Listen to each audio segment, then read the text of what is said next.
편의점, 욕망을 검색하는 도시 야경꾼. 자, 도시를 지키고 있는 어떤 보호하는 그런 느낌의 야경꾼이다라고 얘기했는데, 이 글은 편의점에 대해서 사실 설명한 거야. 설명을 했는데 이렇게 막 여러 가지로 나누어서, 뭐 예를 들면 점주가 수익이 점점 줄고 있다, 알바들은 점점 장시간 노동을 하며 저임금을 받는다, 이런 비판부터 해가지고 막 편의점의 양면성, 편의점의 특징, 막 이런 거 디자인 면에서, 그 다음에 영업 전략 면에서 다 나눠가지고 아주 자세하게 썼어. 그걸 뭐라 하냐면 분석적이라고 합니다. 분석적. 편의점에 대해서 여러 가지 다방면으로 분석하는 글이야. 그럼 분석을 왜 했을까? 설명하려고. 편의점이 과연 뭔가? 현대사회, 현재 지금의 편의점은 과연 어떤 특성과 의미를 가지나, 뭐 이런 거에 대한 설명문이다. 설명문. 자, 본문 봅시다. 자, 처음 가운데 끝, 뭐 이 정도로 구분하는데, 여기 처음부터 보자. 구멍가게라는 곳이 있었다. 우리가 보통 구멍가게라는 건 아주 조그맣다 그런 뜻이야. 구멍가게라는 것이 있었다. 예전에 동네 어귀마다 구멍가게에 들어서 있던 모습은 기성세대에게 매우 친숙한 풍경이었다. 보통 우리가 뭐라 그랬지? 슈퍼마켓, 슈퍼라고 그랬지. 구멍가게는 단순히 물건을 팔고 사는 장소가 아니라 사람들 사이에 사귐이 이루어지고, 이런저런 소식이나 동네 소문이나 이런 것들이 모였다가 퍼져나가는 중심지다. 단순히 구멍가게가 물건을 사고 파는, 그러니까 물건의 매매만 이루어지는 것이 아니라, 물론 매매가 기본이니까 사고 파는 게 이루어져. 그 과정 속에서 인간관계의 사귐, 또 주변의 소식, 소문, 이런 것들도 다 퍼져나가고 들려오고 하는 거예요. 그런데 그럼 이 구멍가게에 단순히 물건을 파는 판매뿐만 아니라 또 어떤 기능을 한다고? 이게 소통이라고 할까? 그런 공간으로서의 의미를 가진다. 그런데 언제부터인가 구멍가게가 자취를 감추기 시작했다. 슈퍼마켓이 그 자리에 들어서 규모와 가격으로 세력을 확장했고, 그 슈퍼마켓마저 얼마 전부터 대형 할인점에 밀려나고 있다. 슈퍼마켓은 더는 슈퍼하지 않다. 하기야 아예 미니 슈퍼라는 기묘한 합성어가 일찌감치 등장하지 않았던가.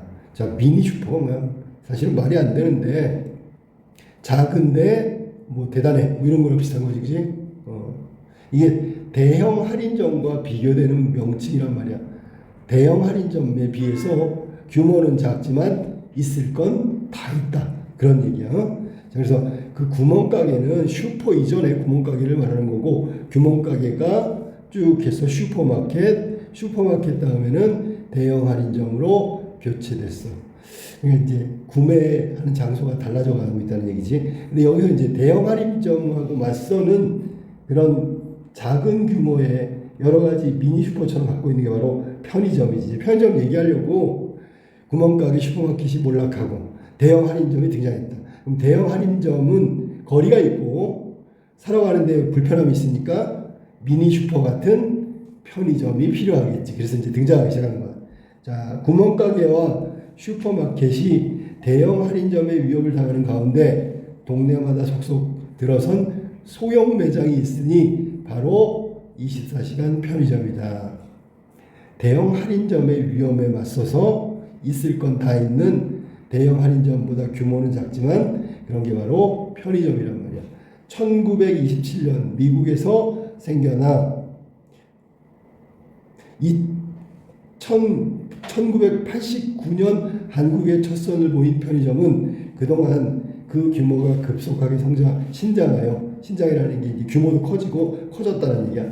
2006년 전국의 편의점 수는 1만 개를 돌파하였고 전체 매출액은 4조 6천억 원으로 매년 10% 이상씩 늘어났다. 이렇게 놀라운 성장의 비결은 무엇일까? 자, 슈퍼 다음에 편의점이 대형 할인점에 맞서서 이렇게 규모가 신장되고 점점 성장했단 말이야. 성장의 비결은 무엇이야?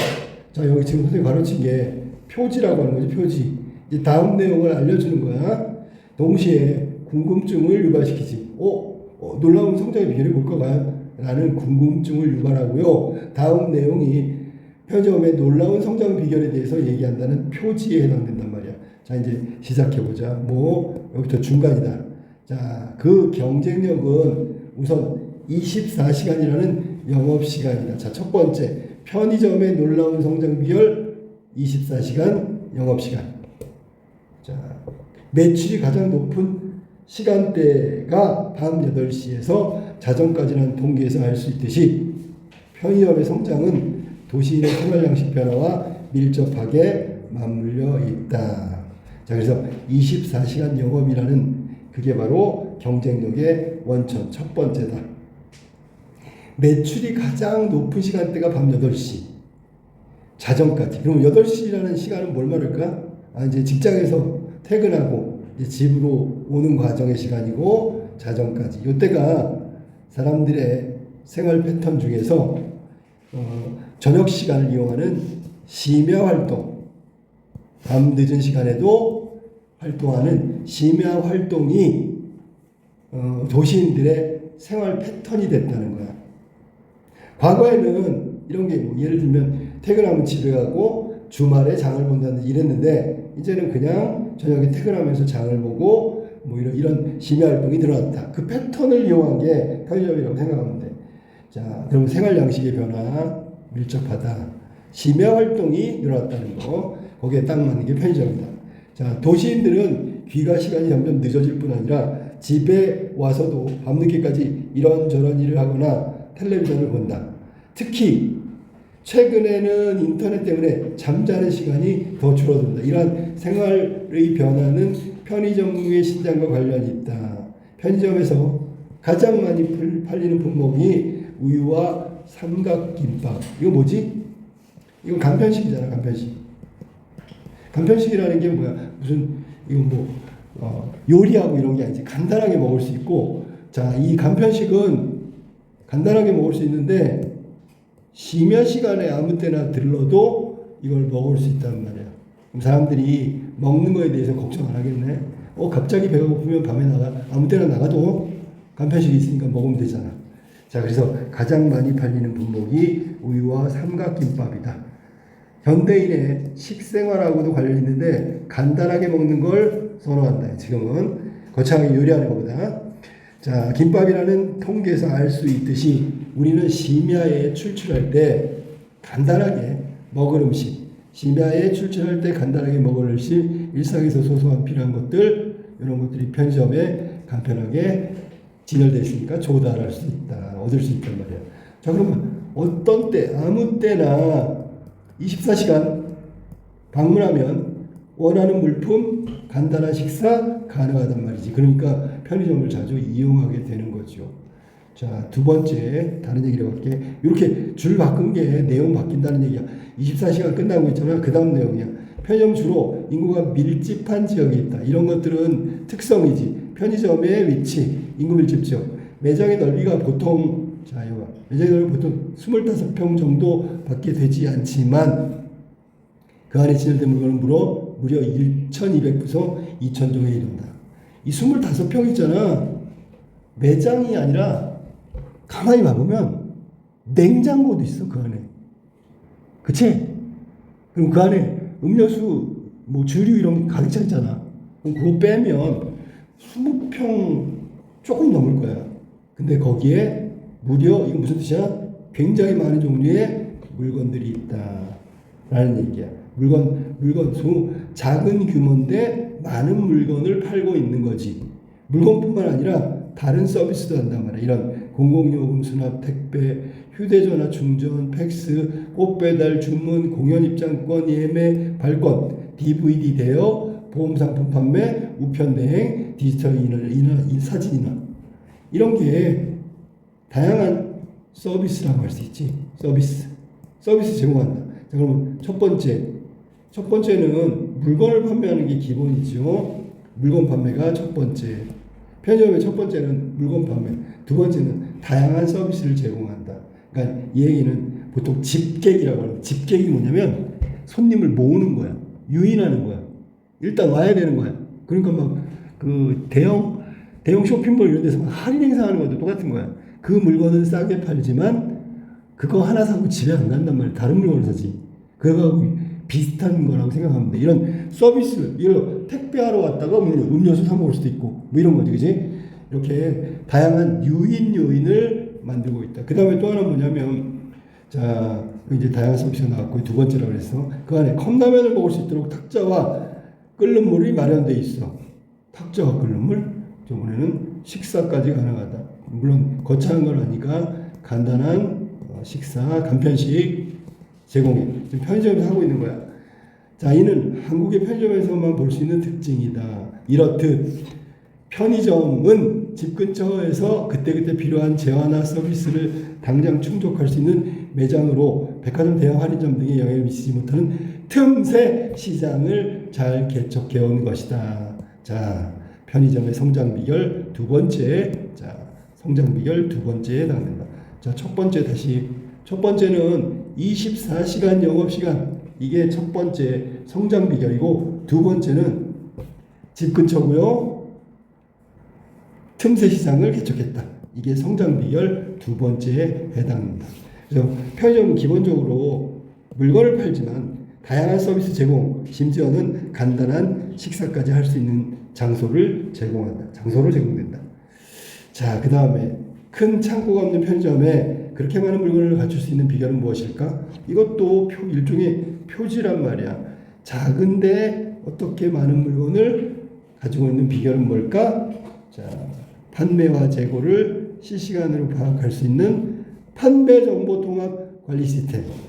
그러니까 지금 물건이 뭐가 팔렸고, 뭐는 안 팔렸고, 뭘 주문해야 되고, 뭘 진열해야 되고, 이런 게 다 나온다. 그리고 그 자료에 근거해서 하루에 1, 2회씩 순회하면서 가맹점마다 볼펜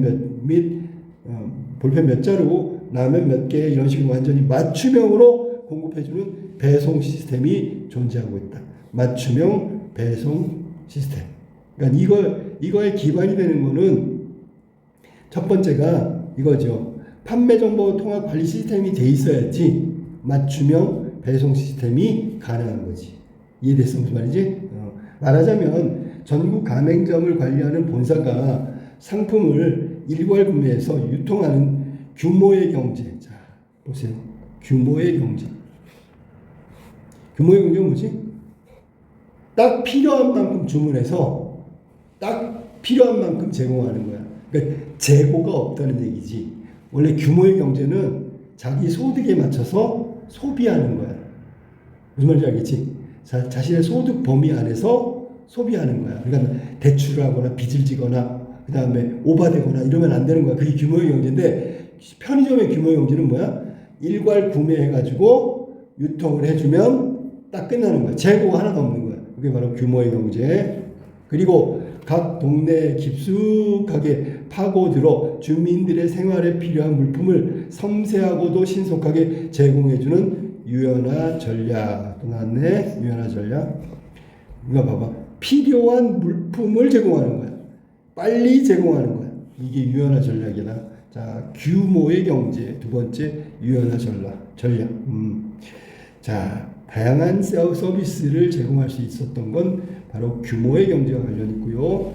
유연화 전략은 그것을 맞춰서 주민들의 물품과 신속하게, 그것도 필요한 것 재빠르게 딱딱 갖다 주는 유연화 전략이 맞물린 시스템이라고 할 수 있다. 기존의 구멍가게나 슈퍼마켓, 백화점, 대형마린점, 그리고 홈쇼핑과도 겨룰 수 있는 경쟁력의 원천. 자, 그럼 경쟁력의 원천은 두 가지를 제시하고 있네. 첫 번째, 규모의 경제, 두 번째, 유연화 전략. 이게 바로 경쟁력의 원천이라고 이야기하고 있는 거예요. 그럼 결국 경쟁력을 높일 수 있는 방법으로 편의점이 선택한 건 바로 본사가 일괄 구매해서 유통하는 규모의 경제. 두 번째, 유연화 전략. 필요한 거 그때 제공하는 거. 구체적으로 섬세하게 신속하게 그런 시스템으로 접근하는 것이 바로 유연화 전략이다. 규모의 경제와 유연화 전략, 경제의 원천.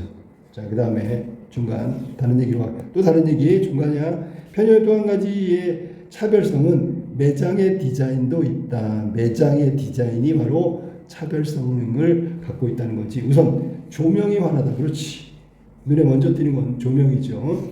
자, 여기는 또 한 가지 차별성은 매장의 디자인. 그러면 이게 바로 세 번째 성장, 아주 갑자기 성장했잖아. 성장이 비결은 바로 세 번째 한 가지가 바로 매장의 디자인 중에서 조명이 환하다는 점이다.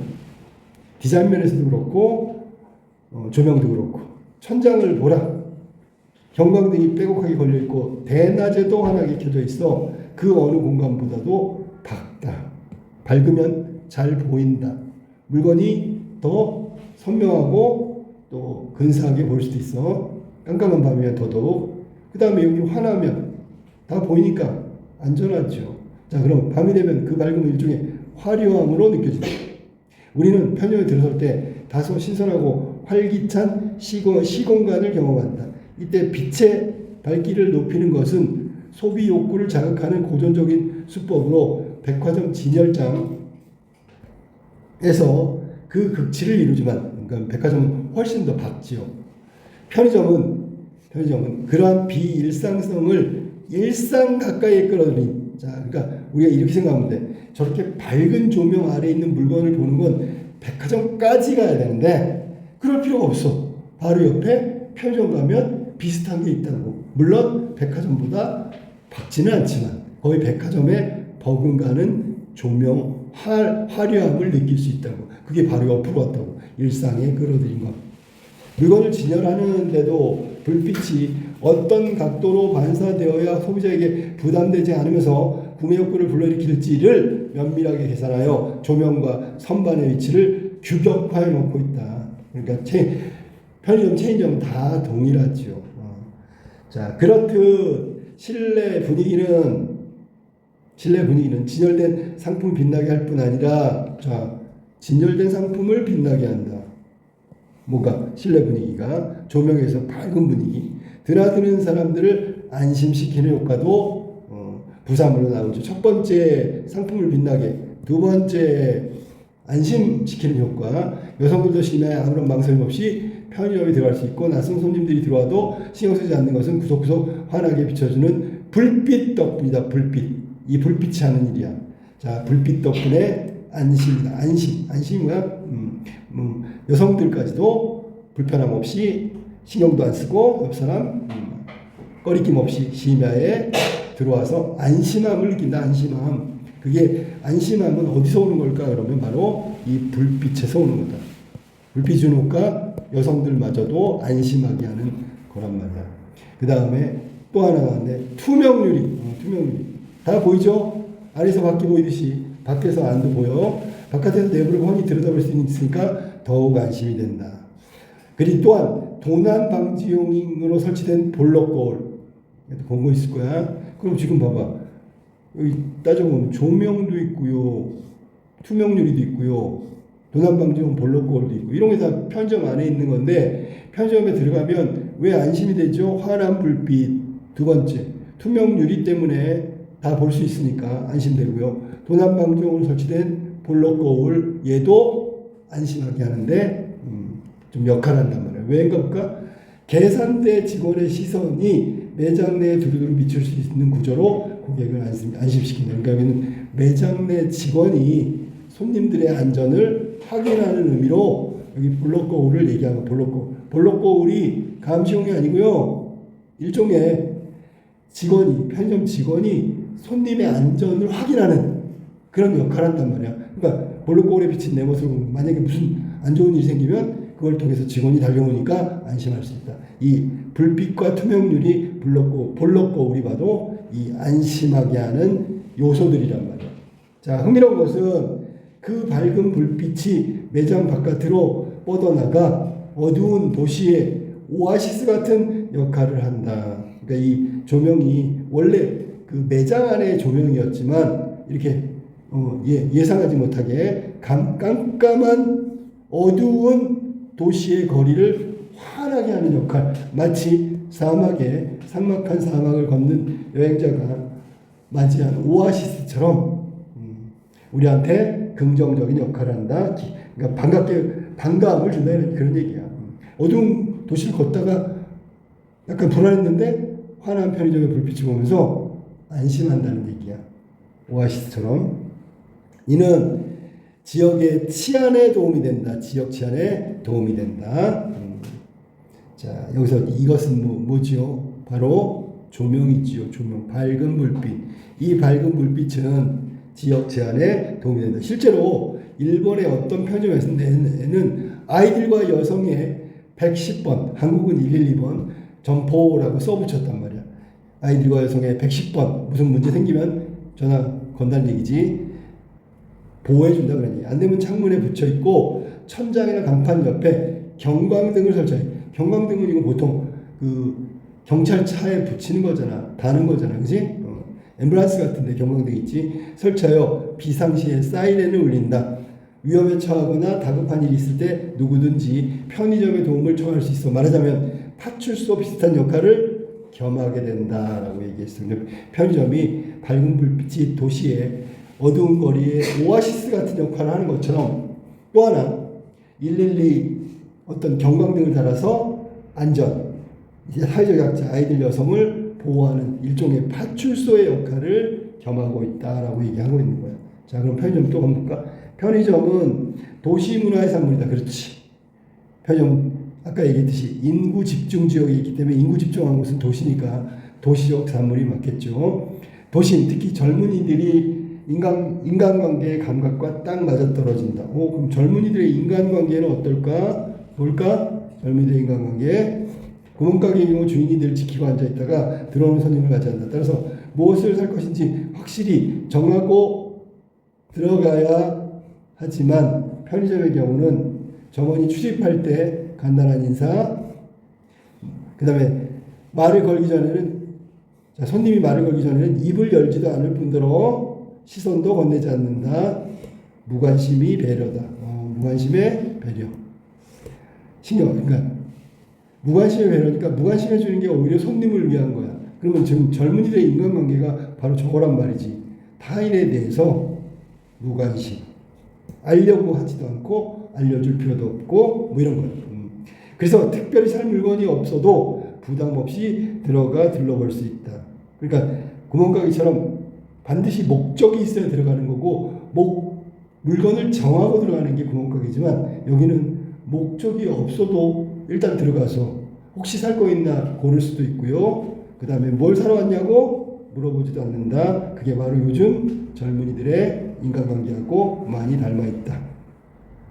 자, 그래서 특별히 살 물건이 없어도 부담 없이 들어가 둘러볼 수 있고 그런 점에서 편의점은 인간관계에 번거로움을 거리는 도시인들에게 잘 어울리는 상업공간이다. 물건을 파니까 상업공간인데 인간관계에 번거로움을 거리는 도시인들 취향에 딱 맞는 공간이라고. 대형 할인점이 백화점보다 매력적인 것 가운데 하나도 점원이 귀찮게 굴지 않는다. 이 점이 아닐까? 그러므로 익명의 고객들이 대거 드나드는 편의점에 단골이 생기기는 매우 어려울 것이다. 오며 가며 들리는 것이기 때문이란 말이야. 자, 그럼 여기에 나와 있는 대형 할인점이 직원들이 귀찮게 굴지 않는다. 이 귀찮다는 의미가 위에서 이렇게 쓰였어. 무관심이라는 의미하고 반대말로 쓰였지. 무관심. 귀찮게 구는 건 그러면 관심이 되겠죠. 귀찮게 구는 건 관심. 편의점은 무관심. 자, 단골이 생기기는 어렵다. 이게 또 편의점의 특성이야. 편의점은 24시간 열어놓고 있어야 하기에 주인들은 자기가 계산대를 지키기보다 아르바이트 점원을 세우는 경우가 많다. 현실적으로. 그런데 흥미로운 점은 그 점원들이 고객을 대하는 태도나 방식이 어느 편의점이나 똑같이 표준화되어 있어. 우리가 보통 얘기하는 매뉴얼이지, 그치? 매뉴얼. 자, 왜냐하면 이 고객 접대 방식이 표준화되어 있다는 건 편의점 어디를 가도 마찬가지라는 뜻이야. 자, 이는 편의점뿐만 아니라 즉석식품점도 마찬가지. 정해진 표준화대로 손님을 응대한다. 표준화. 딱 정해진 매뉴얼, 표준화. 그래서 거의 유사하다고 봐야 되겠지. 자, 위에서 말한 대로 무관심의 배려, 인사 정도 하고 말 시키기 전까지는 말을 걸지 않는다. 사회학자 조지 리처는 즉석식품점을 각본에 의한 고객과의 상호작용. 이 각본이 뭘까요? 짜여진 매뉴얼 표준화겠지. 예측 가능한 종업원의 행동 등의 개념으로 분석하고 있다. 예측 가능한 것도 역시 손님을 응대하는 표준화된 접대, 응대 방식이 되어야 되겠지. 자, 글쓴이는 햄버거 가게에서 종업원들이 고객을 대하는 규칙이 매우 세밀하게 짜여 있고 그 편안한 의뢰와 각본 때문에 손님들이 즉석식품에 매료된다고 보고 있다. 자, 그러면 여기 햄버거 가게에서 종업원들이 고객을 응대하는 것은 매우 규칙적이고 규칙이 매우 세밀하게 짜여 있다. 그 규칙이 세밀하게 짜여 있다. 디테일하게. 이게 위에서 말한 표준화된 고객 응대 방식. 햄버거 가게가 바로 즉석 식품점이니까 가서 먹을 수 있는 패스트푸드점. 자, 편안한 의뢰와 각본 때문에, 매뉴얼 때문에 손님들은 식품점에 매료되고 있고요. 종업원이 누구든 외모가 어떻든 말씨와 감정 등 예측할 수 있기에 이것 역시 표준화된 응대 방식 매뉴얼이란 말이야. 고객은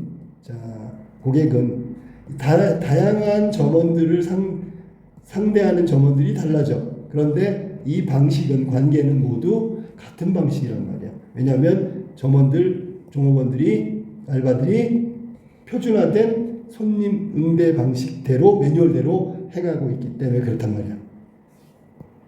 그러니까 손님들은 예측할 수 있겠지. 자, 고객들은 편안하게 음식을 주문하고 구매할 수 있다. 깔끔한 인간관계 그 자체다. 이 깔끔한이 무슨 뜻일까?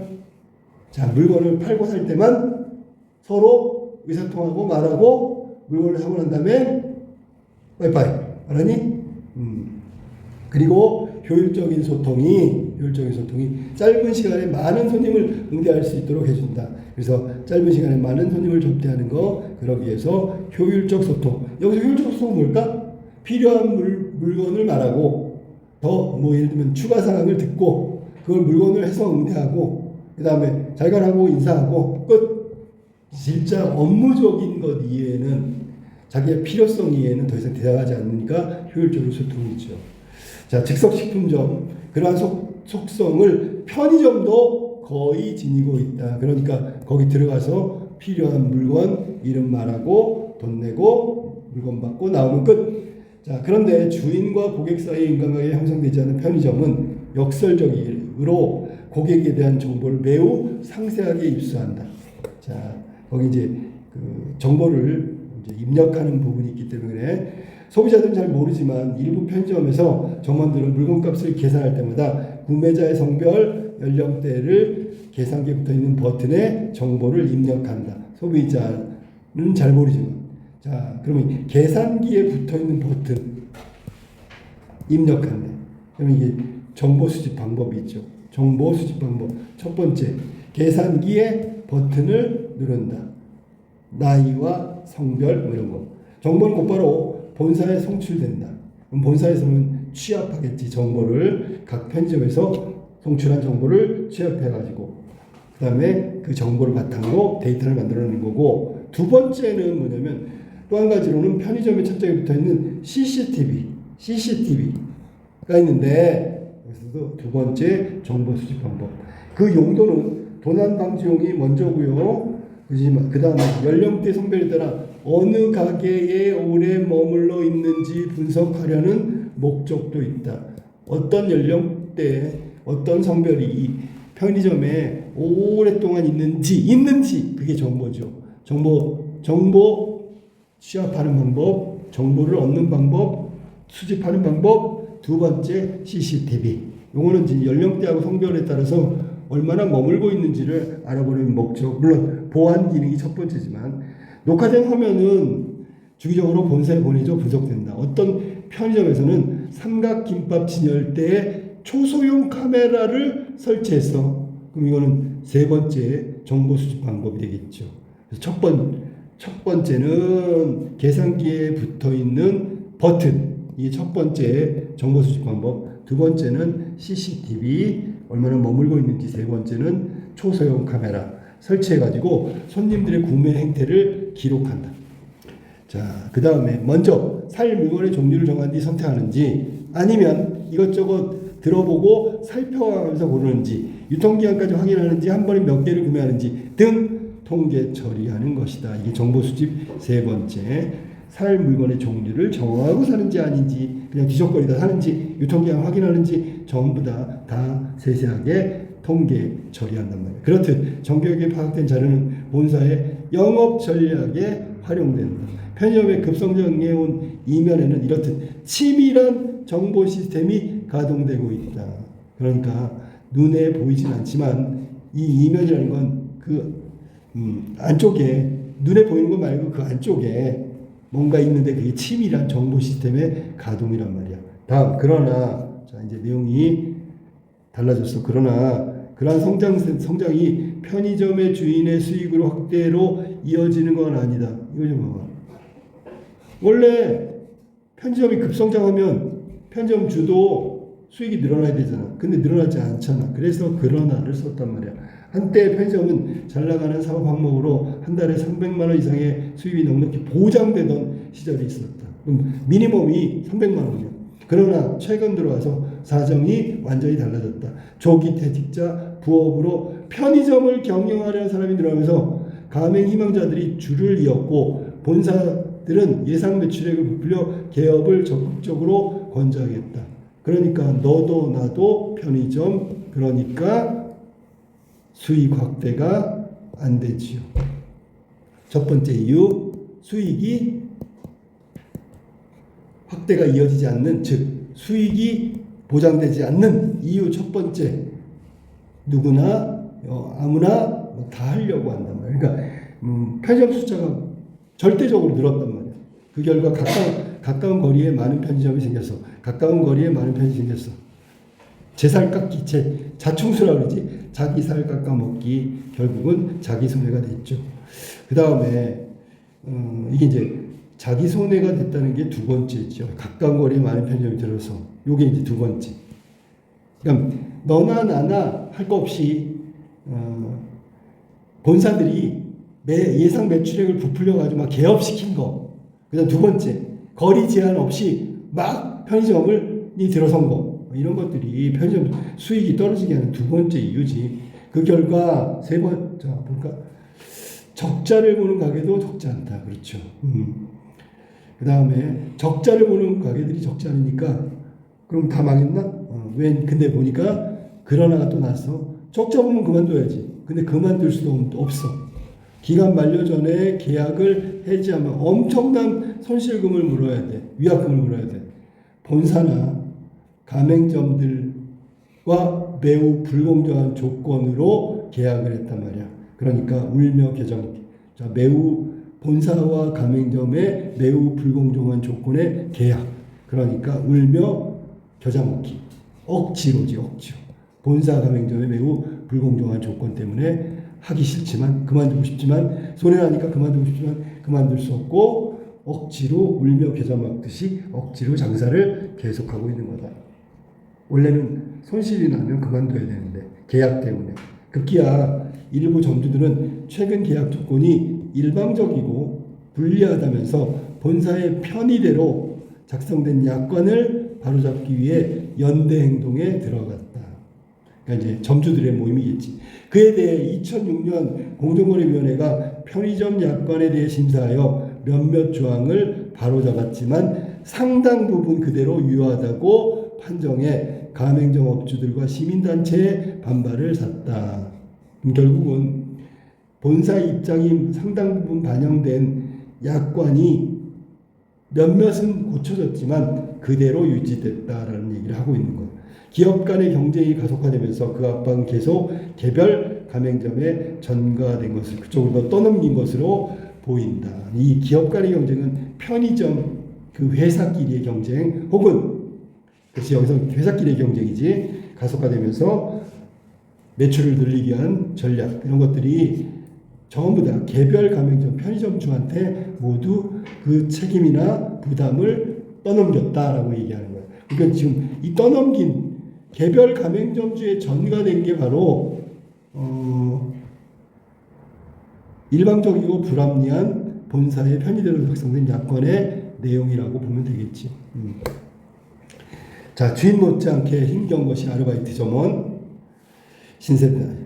그들은 비정규직으로 가맹점에 공통으로 제공되는 옷을 입고 시급 3,000원 정도의 저임금. 뭐야? 지금은 10,000원 넘었지? 1120원? 모르겠다. 뭐 이 정도 돼요? 이거 옛날 글이라는 거 알 수 있지, 그치? 옛날 글 3,000원대니까. 저임금을 받으며 하루에 10시간 정도 노동한다. 여기서 이제 숫자를 잘 봐봐. 시급 3,000원. 많다, 적다? 적다. 하루 10시간 많다, 적다? 많다. 노동은 많이 하는데 임금은 적다. 그런 의미란 말이야. 그러니까 아르바이트 점원 신세가 주인 못지않게 힘겹다고 얘기한 거죠. 주인도 힘들지만. 물건이 들어올 때마다 검수하고 옮기는 이게 지금 아르바이트 하는 일이지. 물건이 들어오면 검수, 잔고 정리, 상품 진열, 가게 안팎을 정성, 인수인계할 때마다 판매된 전체 물품과 계산된 총액이 일치 여부를 판매된 물품과 계산된 총액이 일치 여부를 꼼꼼하게 확인하는 일, 이런 것들이 여러 가지 업무에 해당되고요. 그걸 수행하는 게 점원들이란 말이에요. 특히 밤을 꼬박 세우는 것은 매우 피곤한데 밤중에 술 취한 손님이 들어와 행패를 부리면 난감하기 짝이 없다. 짝이 없대. 이게 부리면 난감한 거에 짝이 없다. 제일 난감하다 그런 얘기 안 하니? 자, 낮에도 가장 힘든 일은 까다로운 손님을 상대하는 것이다. 밤이건 낮이건 힘들다는 얘기를 하는 거지. 없는 물건을 막무가내로 내려오는 손님. 여기 이제 다 진상으로 할게, 진상. 돈이 모자란데 봐달라고 떼쓰는 손님. 슈퍼마켓보다 비싸다고 항의하는 손님. 커피를 타달라고 하는 손님. 곤욕스러운 점원들의 상대에 있는 손님들이란 말이야. 다 진상들이야. 자, 마지막 마무리하자. 여기 이제 끝이다. 드디어 끝이 왔어. 편리함을 뜻하는 영어의 단어 convenience, 함께 있음이라는 뜻도 있는데 그게 라틴어에서 온 말이다. 편의점은 이제 일상의 자연스러운 일부분으로 자리 잡았다. 자, 편리하니까 어원처럼 함께 있음. 사람들은 그 깔끔하고 환한 공간을 자기 방만큼 친밀하게 느낀다. 고독하고 힘겹게 살아가는 사람들에게 편의점은 도시의 별자리 같은 거야. 성좌. 왜냐하면 별은 항상 떠 있고요. 도시에 항상 환하게 불을 밝혀 있는 것이 편의점이란 말이야. 도시인에게 위안을 주고 있는 장소는 바로 편의점이다. 늦은 밤 온라인을 배회하다가 출출한 배를 채우고 싶을 때 언제나 찾아갈 수 있는 곳은 편의점이다. 수많은 물품을 진열하고 위에서 아까 했던 얘기야. 24시간 연중 무휴로 열려있는 것이 너무나 고맙다. 그러나 그것을 드나드는 소비자의 욕망은 체계적으로 검색되고 관리된다. 그리고 그 주인과 점원의 업무도 주어진 지침 속에서 기계적으로 영위된다. 자, 그러면 고객의 편의를 위해서 엄청난 불편을 감내하는 것이 이들이 있다. 그게 뭐 편의점 직원들이겠지. 그리고 일상의 편리함은 거저 얻어지는 것이 아니다. 다시 일상의 편리함은 거저 얻어지는 것이 아니다. 고객의 편의를 위해 엄청난 불편을 감내해야 하는 이들이 있다. 구멍가게 슈퍼마켓을 밀어내고 촘촘히 들어선 편의점, 문명의 외롭고 고달픈 속살을 드러내고 있다. 외롭고 고달픈. 자, 우리 문명은 겉으로 보기에는 화려하고 멋지고 대단하고 웅장하고, 그런데 그 속살은 외롭고 고달프다. 도시의 모습이야. 겉모습과 그 안에 벌어지고 있는 내용들, 그걸 바로 속살이라고 하고, 속살은 그렇게 보는 것만큼 화려하고 밝고 그러지 않다. 우리의 습관을 알뜰하게 빚어내는 그 거대한 시스템, 도시인의 미래를 어떻게 구상하고 있을까? 구상할 수 있는 이유는 뭐라고? 아까 다 했잖아. 거대한 시스템, 이걸로다가 정보 처리하는 거잖아.